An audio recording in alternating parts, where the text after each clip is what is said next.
Добрый вечер, суперлюди! Я Храпачева Инна, участница Международной кассы взаимопомощи МММ. Сейчас в структуре суперлюди, где руководитель Сергей Грипенич.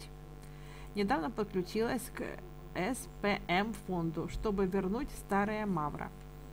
Оказывала помощь другим партнерам неоднократно на суммы 400, 300, 100 гривен. Делала еженедельные активации по 100 гривен. Вот и мне пришло сообщение, что могу запросить помощь себе 1800 гривен. Сначала оформляю депозит. Верю, что партнеры-суперлюди помогут оперативно. Спасибо за систему Сергею Пантелеевичу Мавроди, а также личному руководителю Петру Сопичеву, техническому руководителю Ярославу Ганзиенко и Татьяне Чебыкиной. Всем успехов во всем и всегда!